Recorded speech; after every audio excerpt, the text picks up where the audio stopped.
Como eu não sei se eu já expliquei, mas eu tenho aqui um programa, um aplicativo que ele já faz a frequência conforme vocês já vão entrando na aula, viu? Ele já pega o horário que você entra na aula, o horário que você sai, e ele tipo que faz uma frequência.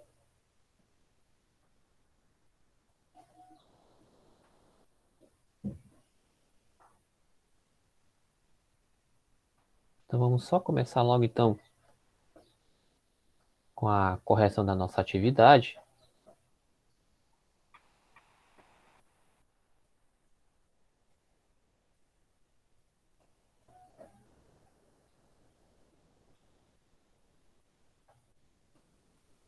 Então, só um segundo.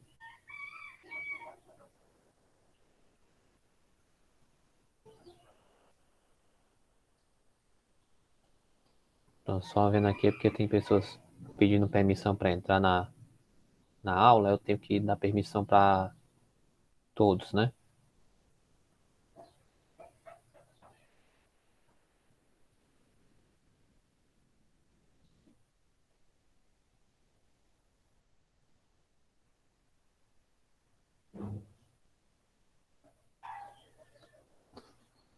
Pronto, pessoal. Então tá aqui a atividade que eu coloquei ontem no grupo, né? Que a primeira questão nós temos essa sequência aí, que seria uma sequência de triângulos, né? Formados por uma determinada quantidade de palitos. Bom, quem fez eu consegui já observar e colocar na frequência.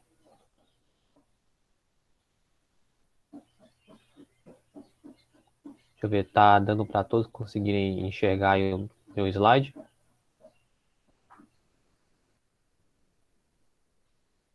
Só um segundo aqui então, deixa eu ver aqui.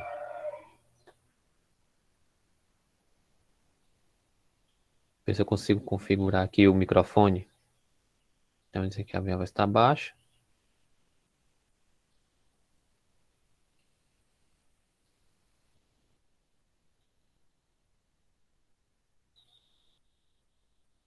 Deixa eu ver, melhorou mais um pouquinho ou ainda está baixo?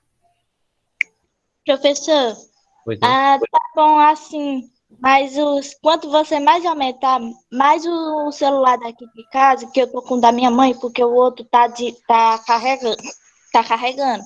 Quanto mais você aumentar, mais aqui fica baixo. O carro dele, que ele tá com o volume muito baixo. Aí eu já tentei ajeitar, mas não dá certo. Ele é a mesma alturinha.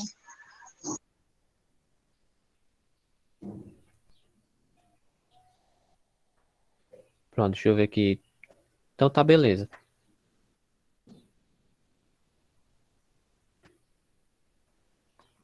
Então vamos conferir aqui o seguinte. Então vamos lá para nossa iniciar nossa aula. Então observe a sequência, né? Que seria uma sequência, como eu disse, né, de triângulos formados por palitos. Bom, na letra A pede para escrever a lei, né, da função. Seria a lei de formação da função que permite calcular a quantidade de palitos de acordo com a quantidade de triângulos formados. Então vamos lembrar o seguinte: é a quantidade de palitos de acordo com a quantidade de triângulos formados. Então, antes da gente partir logo para a resolução, vamos só fazer as observações. Então, nós percebemos que aqui nós vamos ter, então,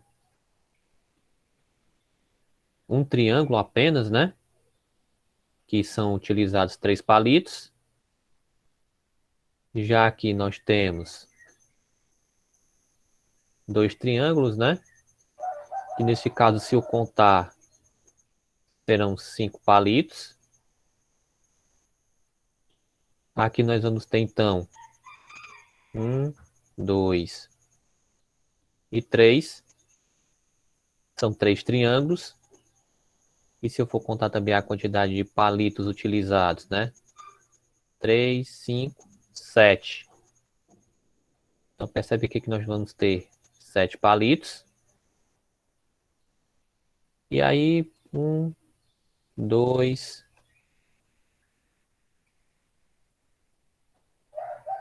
3 e 4 palitos, né? Utilizados. Não, 4 triângulos, né? Então, acrescentando só mais 2, dá 9 palitos utilizados para que se formasse esses 4 triângulos.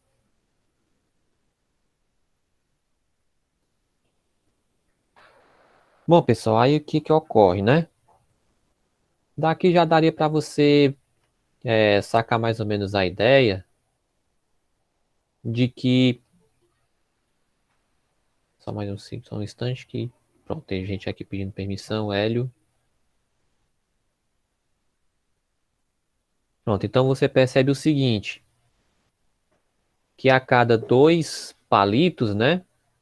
Eu já consigo formar um triângulo a mais, nesse caso. Claro, né? Começando sempre com 3 palitos para formar um triângulo. E logo em seguida, eu consigo formar mais triângulos, né? Só acrescentando de 2 em 2 palitos. Então, nesse caso, como a gente quer uma função, né, desse formato aqui, né, P de t igual a multiplicado por t mais b. Lembrando, esse P é a quantidade de palitos e esse T é a quantidade de triângulos formados.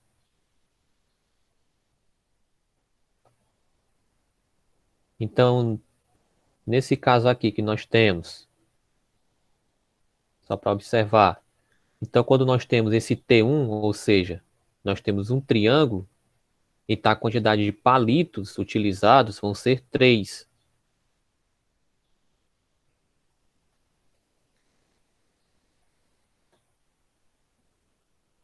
Daí nós temos então isso, ó, P de 1, né, que seria quantidade de palitos para formar um triângulo. Então vai ser A vezes 1 mais B. Então aí nós teríamos isso, né? 3 igual a mais B. Então, se eu somar A mais B, daria 3. Agora, para 2 triângulos. Então, quando a quantidade de triângulos é igual a 2, então nós temos que a quantidade de palitos vai ser igual a 5. Ou seja, então P de 2 vai ser igual a 5. Então, aqui nós vamos ter o seguinte. Então, se... Bom, P de 2, né? É igual a A vezes 2 mais B. Como já havia explicado, né? Que a quantidade de palitos para ser formado são 2. Então, tá, eu teria o seguinte. 5 igual a 2A mais B. Com isso, eu poderia formar um sistema, né? 2A mais B igual a 5. Né? A gente poderia montar um pequeno sistema para resolver isso. Claro, né? Não se preocupa não que pode ter, existem outras formas de resolver isso. Ok? Sempre vão haver outras formas da gente resolver isso. Então, a gente pode resolver assim, ó. Nós temos o nosso sistema, né? Que está aqui, ó. 2A mais B igual a 5. A mais B igual a 3. O que que foi feito aqui nessa parte? Por que que esse sistema de baixo está diferente do sistema de cima? É só utilizar uma formazinha de manipular ele. Aqui eu multipliquei a equação de baixo por menos 1. Então, neste caso aqui, ficou tudo com o sinal invertido. Ou seja, A vezes menos 1 dá menos A. Mais B multiplicando por menos 1 dá o menos B. E 3 vezes menos 1 dá menos 3. Para quê, né? Para que com isso, ó, eu consiga eliminar esses B's que eu tenho aqui. Né? Porque se eu fizer aqui o seguinte, 2A menos A vai ser 1A. E 5 menos 3, eu vou ter 2.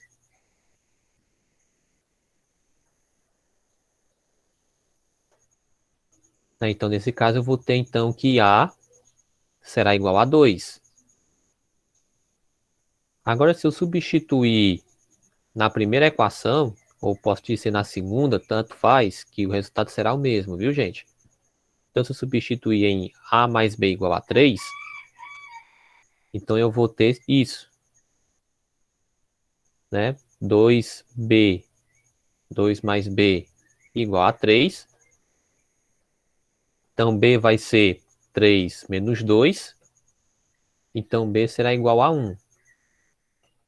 Então, perceba que eu já possuo o valor de A e eu já possuo o valor de B.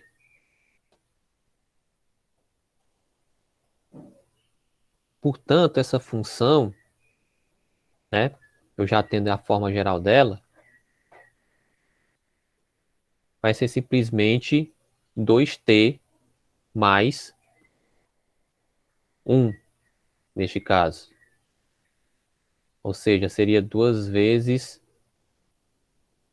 a quantidade de triângulos mais 1.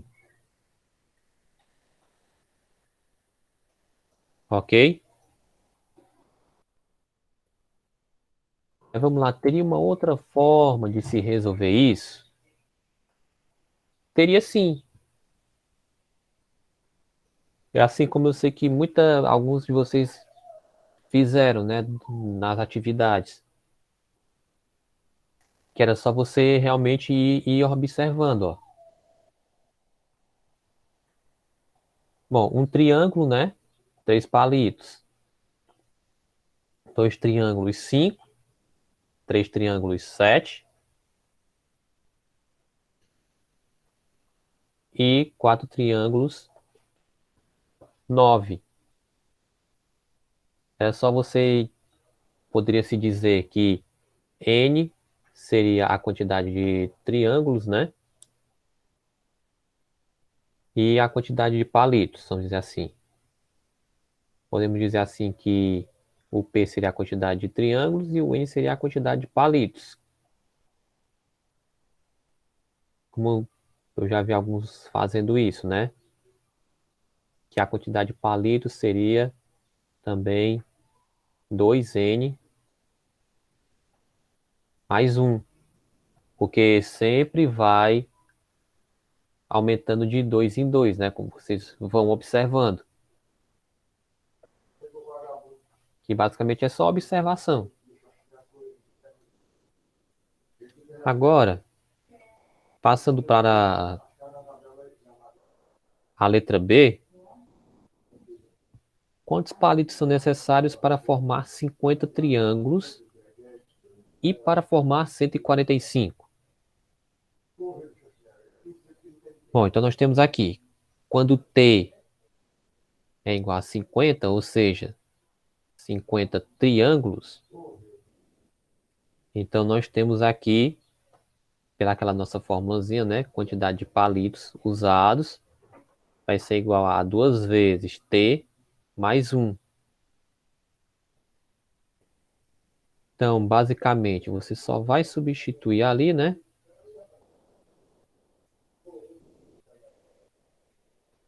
Então, basicamente, você só vai pegar, substituir o T por 50. Então, P50 vai ser igual a 2 vezes 50 mais 1. P de 50 vai ser, então, 100 mais 1. Então, a quantidade de palitos para formar 50 triângulos será de 101 palitos. Então, logo, para 50 triângulos, como eu dito, são necessários 101 palitos. Agora, quando nós temos a quantidade de triângulos sendo 145, então a gente tem que a mesma fórmula geral que a gente obteve anteriormente.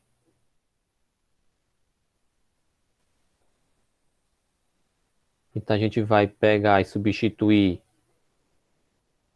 o 145 no lugar do t. 145 igual a 2 vezes 145 mais 1. Então, essa quantidade de palitos será 290 mais 1, que dá 291 palitos utilizados para formar 145 triângulos. Ok, gente? Até aí, alguma dúvida, alguma pergunta, algum questionamento?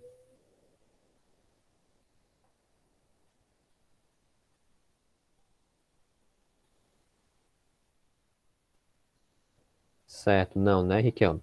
Pois beleza,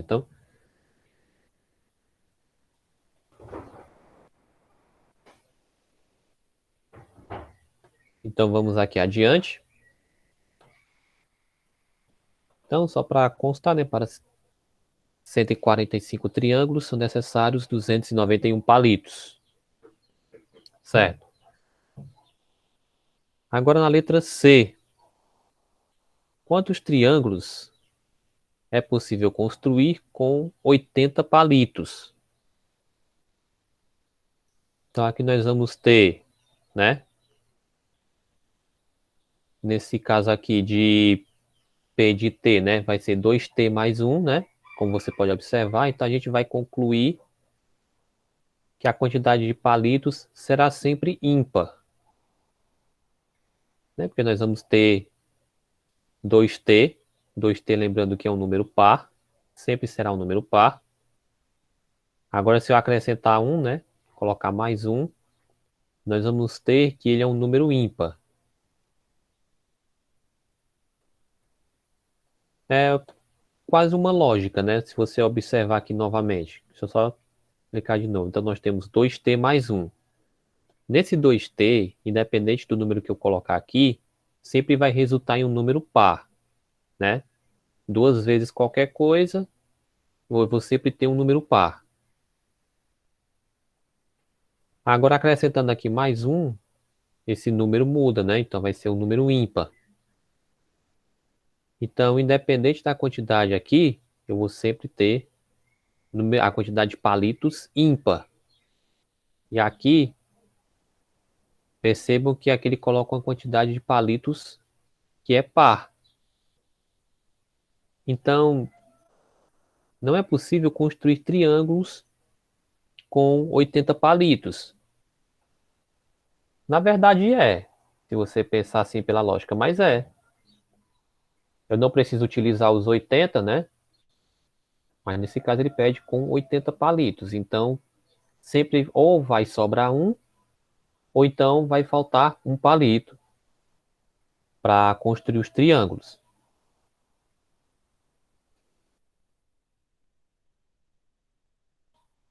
E acho que todos compreenderam essa letra C, ok? Quem não compreendeu,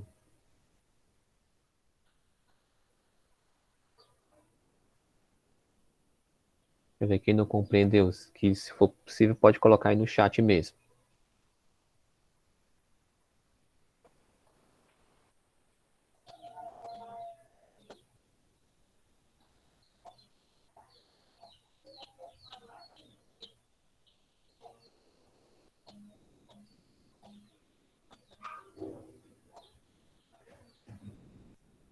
Então vamos para a próxima, né? Questão de número 2. Então, observe no gráfico os valores cobrados por duas transportadoras pela entrega de determinada encomenda. Aí você vê aí que nós temos um gráfico e nós temos aí a transportadora A e nós temos também a transportadora B.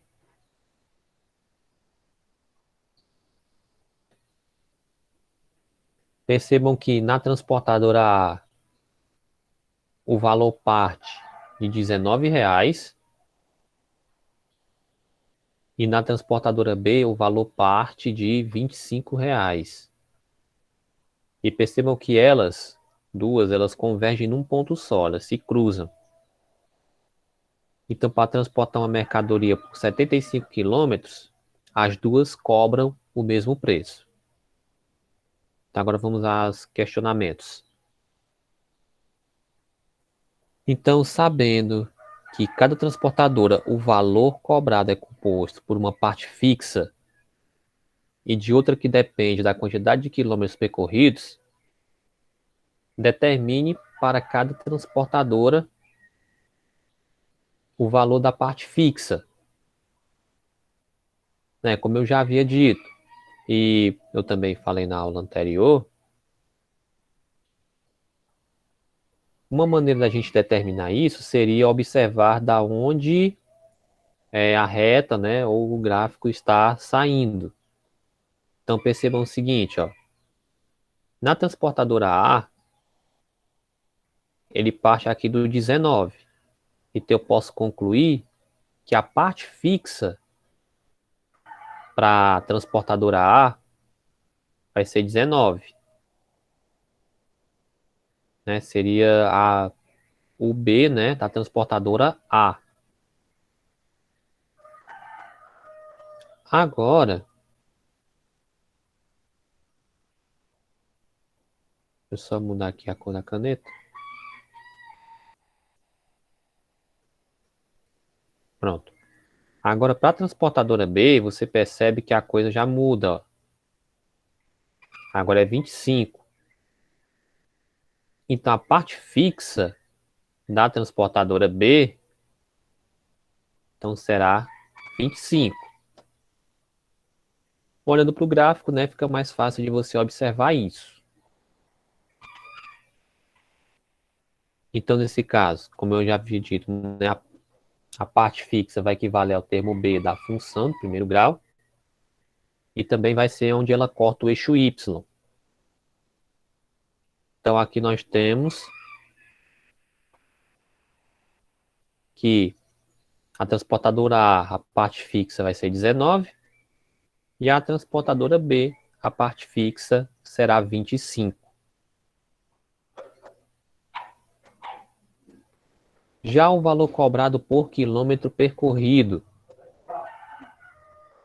basta, né, nesse caso para cada transportadora, né, retirar a parte fixa e dividir pelo número de quilômetros. Por exemplo, na transportadora A, aqui eu tenho 118, então eu poderia colocar 118 menos 19 dividido por 75. Isso na transportadora A, que dá 1,32. Já para a transportadora B, seria o 118 menos 25 dividido por 75, que dá 1,24. Ok? Então, essa seria, vamos dizer assim, o valor cobrado por quilômetro rodado. A transportadora A cobraria, então, R$ 1,32. A transportadora B, então, cobraria R$ 1,24.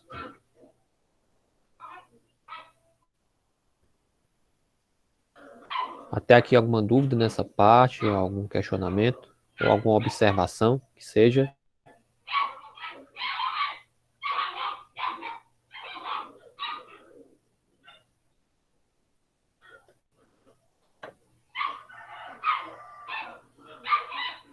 Então vamos lá, né, pessoal?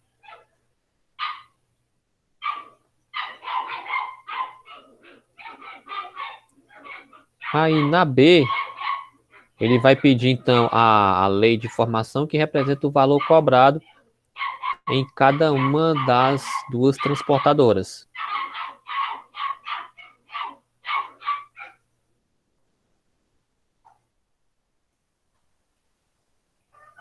Então aqui, lembrando que o Y, vamos ver, que ele pede o valor da lei de formação, né? Ele pede normalmente a equação. Então, seja Y o valor cobrado e X a distância percorrida, Lembrando que aqui nós vamos ter, ó, parte fixa, né? Parte fixa, parte variável e a parte variável.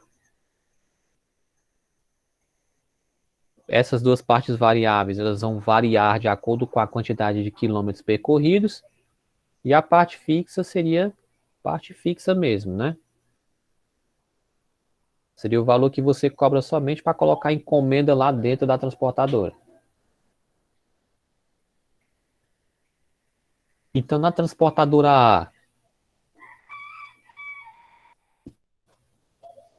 nós vamos ter então y igual a x mais b.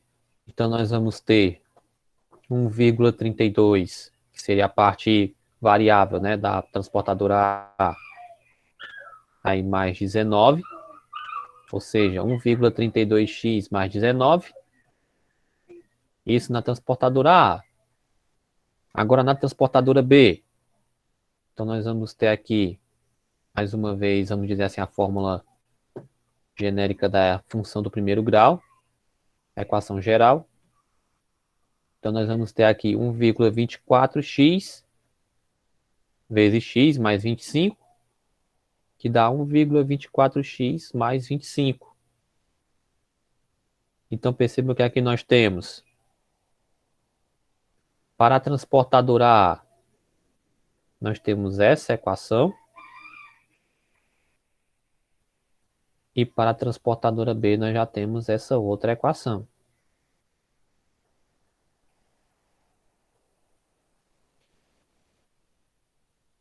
Agora, no item C, considerando que a distância a ser percorrida seja de 70 km, qual das transportadoras é mais vantajosa contratar? Qual será a diferença entre os valores cobrados?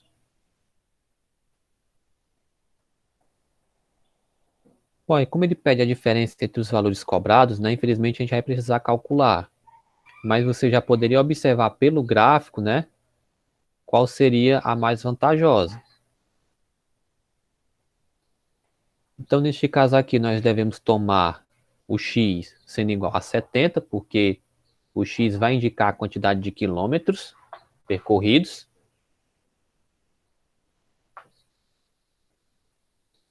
Então, na transportadora A, que nós temos essa equação y igual a 1,32x mais 19. Então, 1,32 vezes 70 mais 19. Multiplicando, então, eu vou ter 92,40 mais 19, que dá R$ 111,40. Isso na transportadora A, para percorrer uma distância de 70 quilômetros. Na transportadora B, vai ser 1,24 mais 25. 1,24 vezes 70 mais 25 já dá 86,80. Mais 25, então eu teria R$ 111,80. Observando isso, então, qual seria, né, a transportadora mais vantajosa de se contratar para essa distância de 70 quilômetros?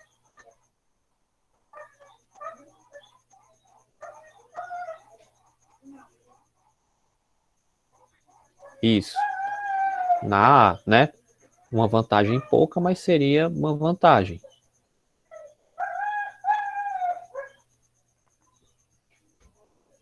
E os valores estão aí, né? Da transportadora A, R$ 111,40. Na transportadora B, nós teremos aí os mesmos R$ 111, só que com os 80 centavos, né? Diferençazinha de 40 centavos.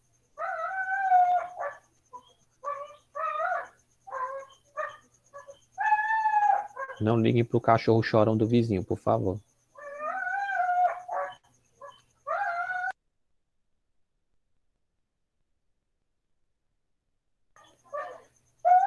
Então, pessoal, vamos só continuando aqui, né? Então, a diferença, né?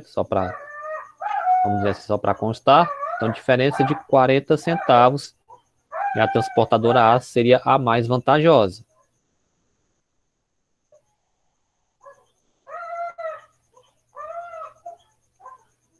Agora, na D, para que distâncias é mais vantajoso contratar a transportadora A, né, e a transportadora B? Aí a gente pode partir para o gráfico, né? Se você observar o gráfico, perceba o seguinte: eles partem de 25, né? Parte de R$ 25. Só um segundo que esse cara...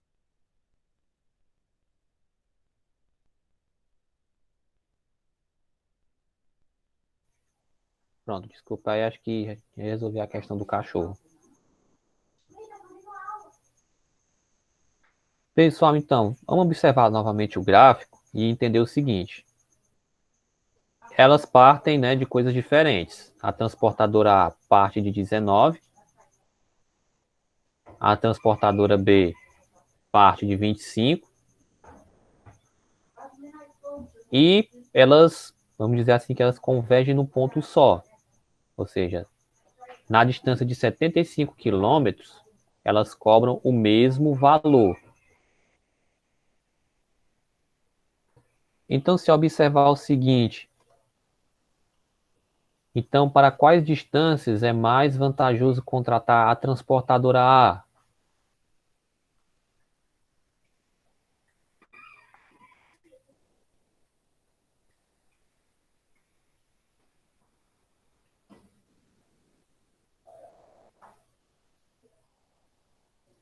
Então, até, vamos dizer assim, pronto, até qual distância?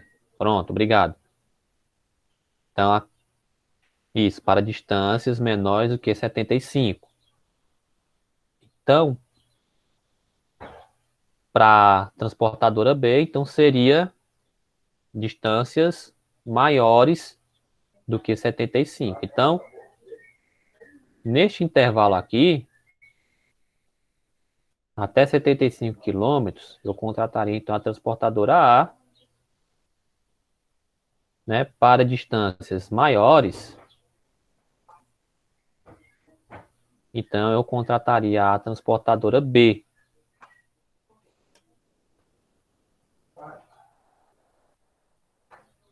Né? Só para resumir, né, para 75 quilômetros, né, para x igual a 75 quilômetros, pagaremos o mesmo valor pelas duas transportadoras.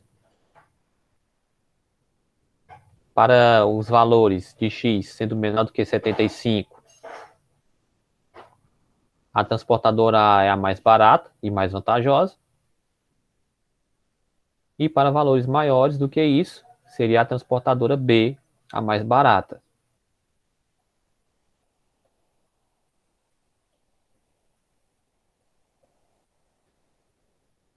Acho que não teve nenhuma dúvida quanto a essa questão, né? Não teve nenhuma dúvida quanto a isso.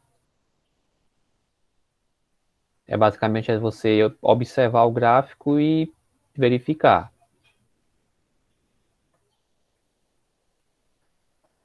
O gráfico ao lado, né? Ou o gráfico abaixo, representa a relação entre a massa e o volume do álcool a temperatura de 20 graus.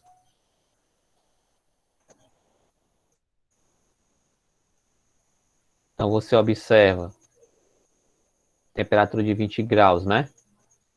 Massa em gramas, volume em centímetros cúbicos, né? Volume em centímetros cúbicos, massa em gramas.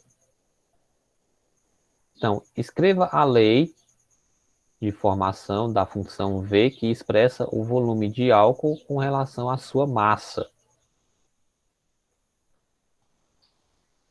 Então, vamos perceber o seguinte, que a parte fixa, nesse caso aqui, é zero, ou seja, então nós não temos um valor de B. Até porque se não tem massa, não tem volume.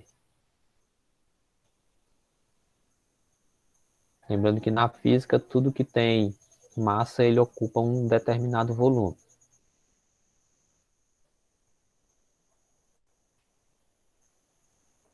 Então, como o gráfico é uma reta, então nós temos aí uma função do primeiro grau, né? O volume com relação à massa vai ser A vezes M mais B. Pelo gráfico, como eu havia dito, né? A massa é zero, então o volume, nesse caso, também será zero. Então, daí nós vamos ter o seguinte. Só para constar, né, do que o B seja zero.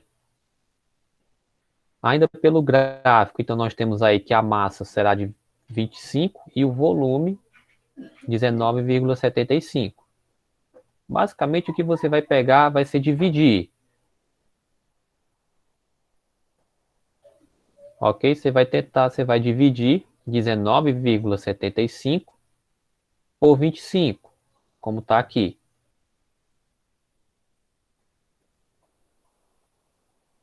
E aí, A, né, o valor de A na função será 0,79. Portanto, o volume, né?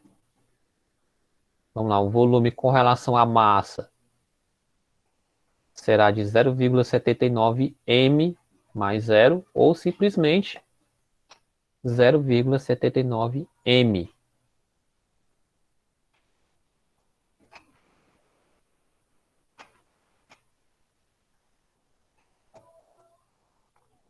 Alguma dúvida, alguma pergunta com relação a essa questão?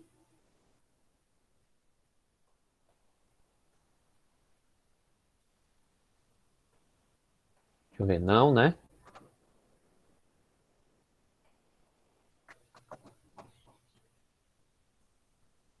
Então agora para a B, né? O item B.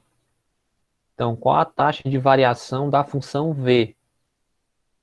A taxa de variação, a gente sabe muito bem que ela corresponde ao nosso A, né?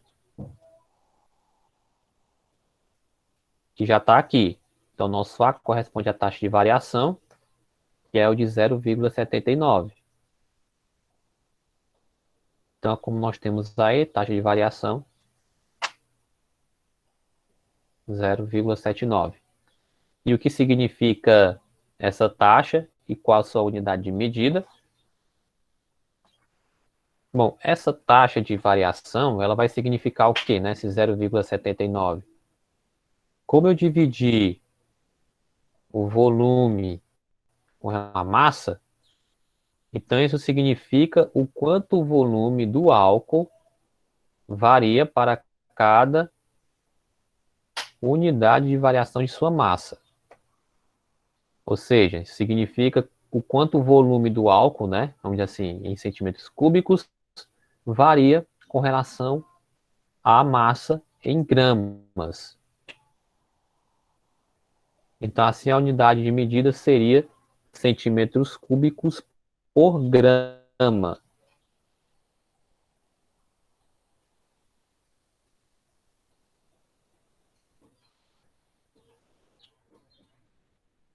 Pessoal, aí alguma dúvida, algum questionamento?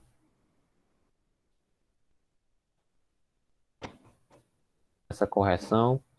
Tiver alguma dificuldade?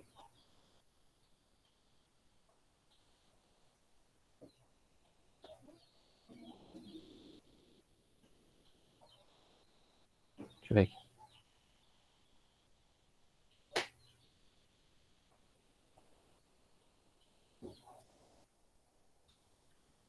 Não, deixa eu ver. Pronto.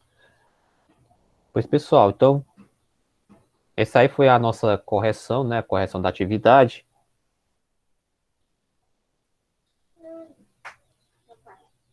Então, a gente vai passar. Agora, a gente vai poder passar para outra coisa, que seria a parte de um outro assunto, que seria os zeros das funções. A gente vai poder explicar isso aí. que seriam os zeros ou raízes da função de primeiro grau.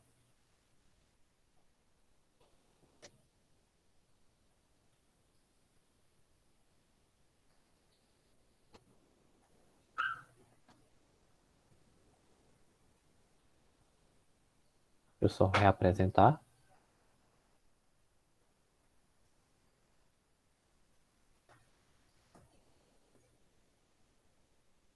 Deixa eu ver, a apresentação está começando aqui, tá? Vocês já todos estão observando um slide praticamente em branco. Sim, eu já tá aparecendo aqui já. Pronto, beleza. Pois bem, então a gente vai falar sobre zeros ou raízes de uma função do primeiro grau.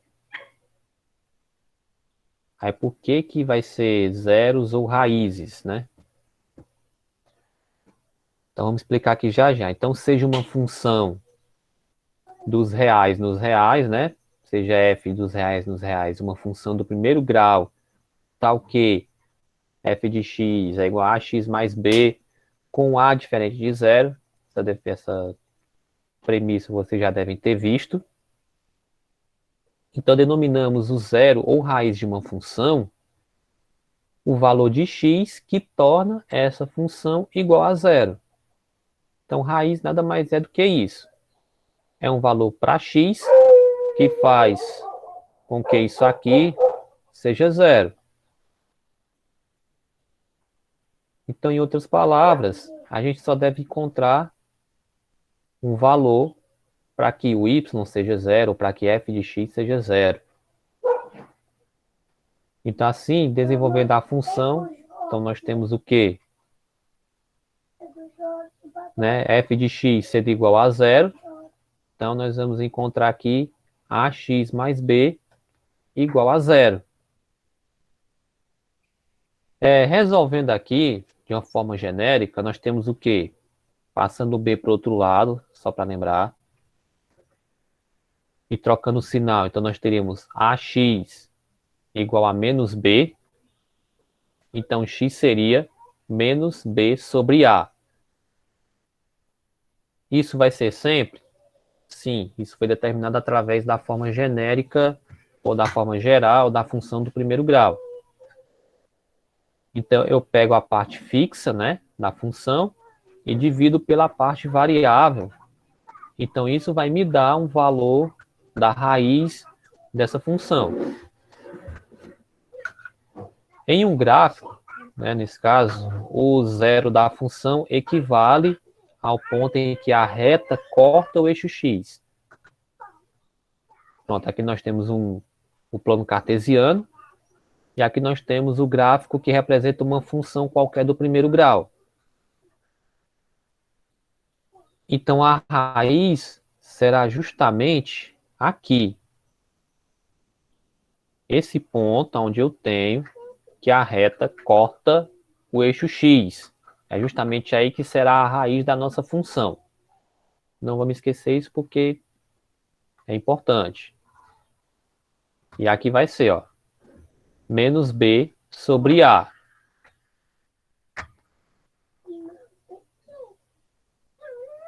Né? Nós temos aí o valor de b, que seria onde a reta corta o eixo y. E o valor de a, que seria a nossa taxa de variação, né? E aí vamos colocar um exemplo sobre isso.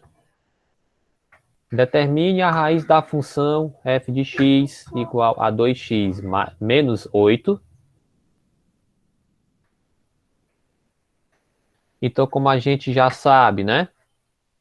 Basta a gente simplesmente igualar essa função a zero. Então, no lugar do nosso f de x, eu vou colocar zero. Vai ficar isso, ó. Então, 2x menos 8 igual a zero. 2x igual a 8. Né? Passando o menos 8 para o outro lado e trocando de sinal. Então, vai ficar, nesse caso, 0, não, 8 positivo. Então, aqui eu vou ter 8 dividido por 2. Então, eu vou ter que x é igual a 4. Então, a raiz dessa função, né? A raiz da função 2x menos 8 vai ser 4. Nesse caso, x igual a 4.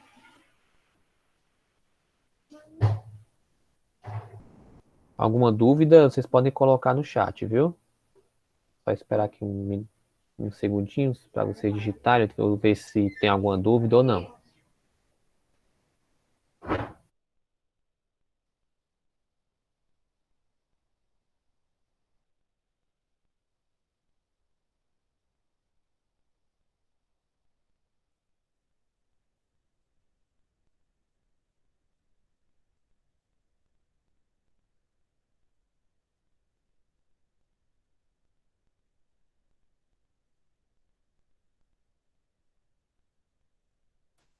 Não, nenhuma dúvida, né?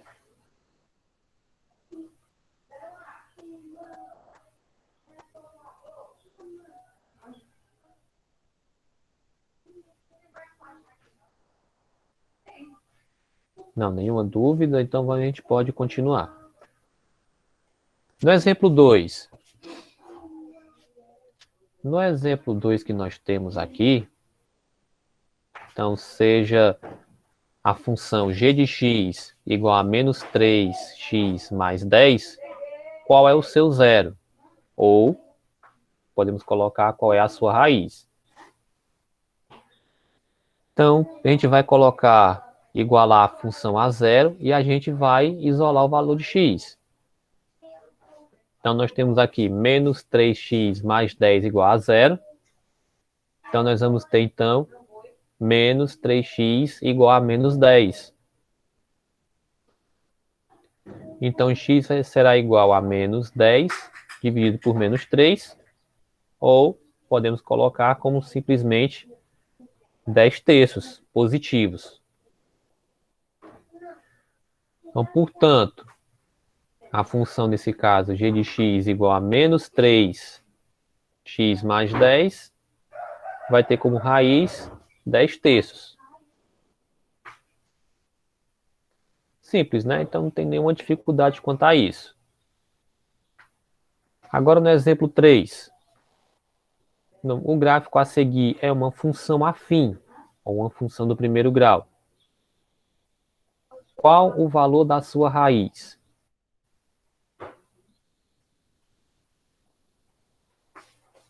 Aí podem colocar aí no chat, só me respondam rapidinho.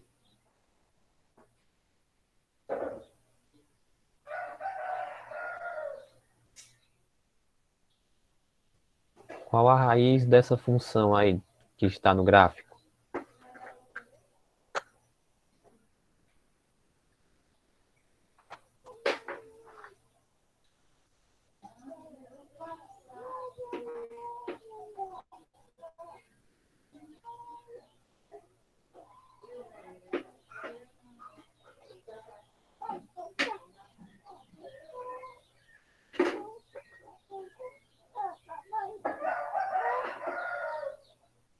E aí nada? Nenhuma resposta?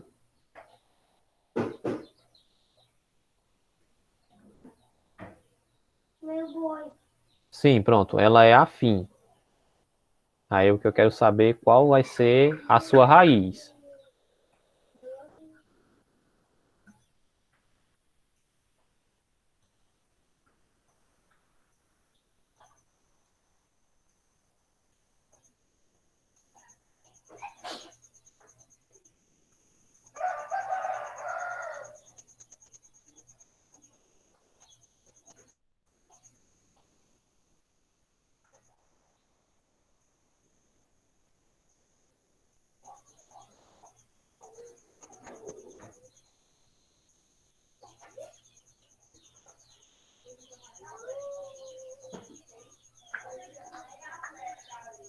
Não precisa muito trabalho para determinar essa raiz, gente.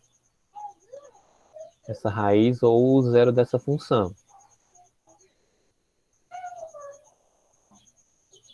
Pronto, para a aula não ficar muito extensa ou muito cansativa, né?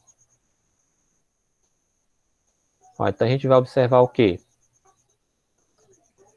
o gráfico, lembrando, como eu disse, é de uma função afim e qual é a sua raiz. A gente sabe que aonde a reta corta aqui no eixo y vai ser o nosso b, né? A nossa parte fixa, né? Da função. E onde ela corta o eixo x, que é aqui, justamente nesse ponto, que tem o 2, aqui é que vai ser o nosso zero ou simplesmente a nossa raiz, né? O r de raiz que está aí. Ok? Simplesmente assim. Então, a raiz nesse caso, ó, só para constar, né? A raiz de uma função é onde o seu gráfico corta o eixo x. Então, observando o gráfico, nós vamos ver que a sua raiz é x igual a 2. Ok? Agora, nós temos aí, nós temos um outro exemplo de uma outra função. Então, determine m, né, pertencente aos reais, para que menos 5 seja raiz da função f de r em r dada por f de x igual a menos x mais 3m. Então, vamos só entender aqui o seguinte. Eu vou determinar o valor de m para que menos 5 seja raiz da função. Aí vamos verificar aqui os conceitos, né? Primeiro, a raiz, ela é o valor da função, vamos dizer, não, ela é um valor de x para que essa função seja zero. Vamos só recordar. A raiz é um valor de x para que a função seja zero.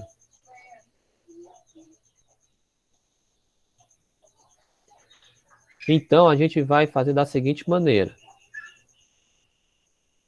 Né? Se o menos 5 vai ser raiz da função, então eu poderia colocar f de menos 5 é zero, que é o que eu tenho aqui. Então, no valor, ou melhor dizendo, no lugar do x, eu vou substituir por menos 5. Ficando assim, né?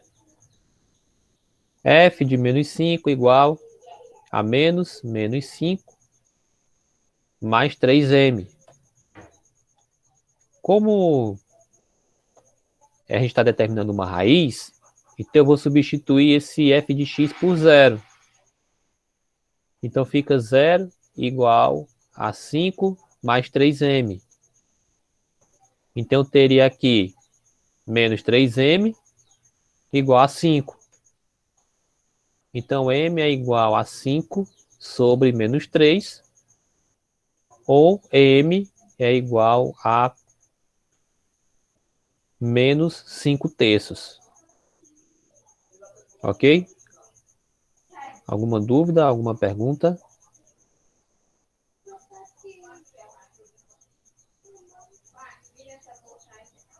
Dúvidas, perguntas? Não, né? Então, portanto, nós temos aí que o m vai ser menos 5 terços. Ok? Basicamente, a nossa explicação seria essa. A explicação do conteúdo sobre raízes, né? Seja de uma forma bem simples e bem resumida, né? Para deixar de forma clara o conteúdo. Viu? Aí a atividade eu já vou estar colocando aí no grupo de vocês, né? Vocês podem já me entregar amanhã no mesmo horário, né? Da primeira atividade, que é dessa atividade anterior. Ok? Alguém tem alguma dúvida, alguma pergunta sobre o assunto novo?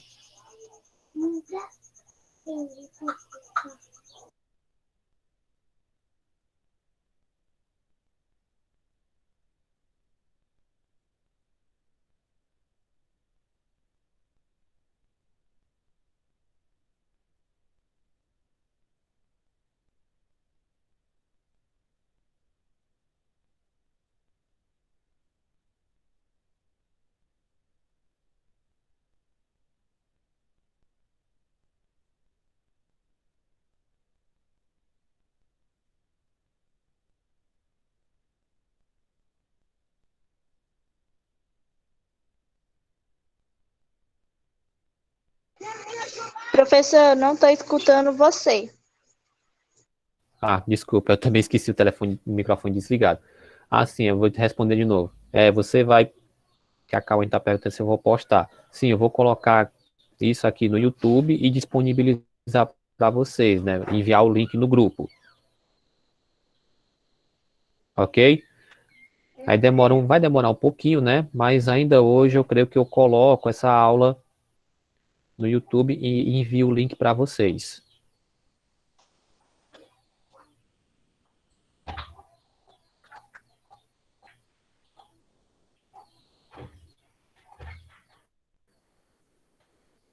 Então, no mais, pessoal, é só isso mesmo, viu, gente? Então, desde já agradecer aí a participação de vocês, a sua atenção. Daqui a pouco eu coloco a atividade lá no grupo. E desejando a todos um bom dia, né? E a gente se vê de novo só semana que vem, né? Então, até lá e um bom fim de semana a todos. E vamos lá fazer a atividade. Tchau e um bom fim de semana para você também, professor. Tá, obrigado.